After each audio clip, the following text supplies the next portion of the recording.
রাত্রির কাজ করে টোলে এইমাত্র এলাম। ঘড়িতে বাজছে এখন কটা দেখো, একটাই তো বাজছে, 1:45টার কাছাকাছি। তাই মেখেছি হচ্ছে মাথায় হচ্ছে দই একটুখানি। তো দইটা মাথায় মেখেছি, তোমাদেরকে বলে দিই একটা DIY খুব সহজ।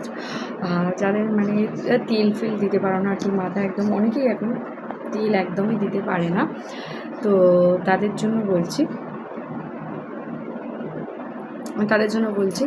যে দেখো আমি প্রথমে আমি মাথায় জাস্ট একটুখানি তেল দিয়ে দিয়েছিলাম, মানে তেল দিয়ে রাখিনি, যদি একদিন রেখে দিই তেল দিয়ে তাহলে অসুবিধা হবে। তো মাথায় তেল দেওয়ার পরে তারপরে আমি মাখবো একটুখানি টক দই, তারপর দেন আমি শ্যাম্পু করে নেবো। তো এত ভালো চুলটা হবে, তো তোমাদের আমি দেখাবো তো কীরকম হয়। বাট আমি আগে তেল মেখে নিয়েছি, তোমাদের ভিডিওস করে দেখাইনি। আর এই দেখো ভালো করে ব্লেন্ড করে নিয়েছি, একটুকু যেন লামস না থাকে এই দইটার মধ্যে। দইটাকে না আমি ভালো করে ব্লেন্ডারে ব্লেন্ড করে দিয়েছি। ধরো অনেক দিন দই পড়ে থাকলো, খেলে না দইটা, তখন কিন্তু মাথায় মাখতে পারো, আর এমনি ভালো দইও মাখতে পারো। তো সেটার কোনো কথাই হবে না। একটুখানি মেখে জাস্ট একটু রেখে দেবো, রেখে ঘরটা পরিষ্কার করবো, তাহলে আমার টাইমটা হয়ে যাবে। তো এরপর তুমি শ্যাম্পুটা করবে, জাস্ট তারপরে জিনিসটা দেখবে যে কতটা বেটার রেজাল্টটা পেয়েছো।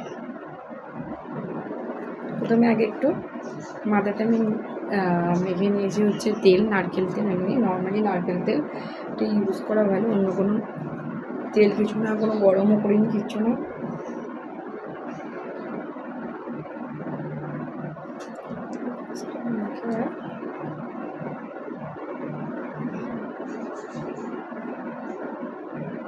প্রোটিন প্যাক লাগায় চুলে, ঠিক সেইভাবে মেখে যে সঙ্গে কোনো ডিম তেল কিচ্ছু না, আমি আগে তেল মেখে নিয়েছি, তারপরেই লাস্টে আমি এটা মাখছি। মেখে জাস্ট এই যে একটু ক্লিপ দিয়ে আটকে নেবো, আর তারপরে চুলে এমনিতেই দেখছো কত উঠছে।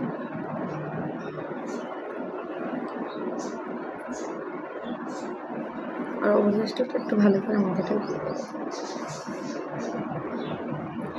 তারপরে শ্যাম্পু করে তোমাদের দেখাবো, নেক্সট ভিডিওতে শ্যাম্পু করে দেখাবো কীরকম হয়। আর আজকে খুব ভালো একটা রেসিপিও করবো, গরমে কীভাবে আর কি। তো করে নিলাম, একটুখানি দইটা আছে এতে মুখে মেখে নেব।